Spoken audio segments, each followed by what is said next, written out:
Champions trophy 2025 లో team India victory సాధించి cup ఎగరేసుకుపోయింది. ఫైనల్లో ప్లేయర్ ఆఫ్ ది మ్యాచ్ ని రోహిత్ శర్మ అందుకోగా ప్లేయర్ ఆఫ్ ది టోర్నమెంట్ అవార్డును న్యూజిలాండ్ కు చెందిన రాచిన్ రవీంద్ర అందుకున్నాడు.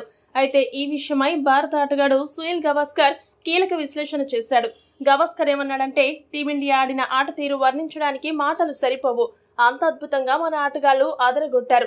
ప్రతి ఆటగాడు ఎంతో పరిణితితో ఆడిన విధానం నన్ను ఆకట్టుకుంది. అయితే ఒక విషయంలో మాత్రం నేను నిరాశ చెందాను. ప్లేయర్ ఆఫ్ ది టోర్నమెంట్ అవార్డును రవీంద్రకి ఇచ్చారు. రవీంద్ర బాగానే ఆడాడు, కానీ అంతకంటే ఆ అవార్డు వరుణ్ చక్రవర్తికి ఇచ్చి ఉంటే బాగుండేది.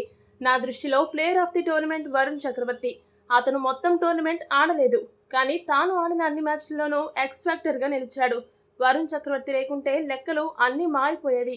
చాలాసార్లు అతడు మ్యాచ్ ను మలుపు తిప్పాడు. ఉదాహరణకు గ్లెన్ ఫిలిప్స్ ను అతడు ఎలా అవుట్ చేశాడో చూడండి. అతను స్టంప్స్ ను కవర్ చేయలేదు, కాబట్టి వరుణ్ క్రీజ్ కు దూరంగా వెళ్లి ఆ గుగ్లీని వేశాడు. నా దృష్టిలో Varun player of the series అయి ఉండాలి.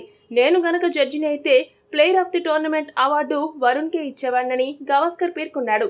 గవాస్కర్ చెప్పినట్లు player of the tournament award Varun కి ఇచ్చి ఉంటే బాగుండేదా? మీ అభిప్రాయాన్ని కామెంట్ సెక్షన్ లో కామెంట్ చేయండి. మరిన్ని స్పోర్ట్స్ అప్డేట్స్ కోసం మా ఛానల్ ను సబ్స్క్రైబ్ చేసుకోండి.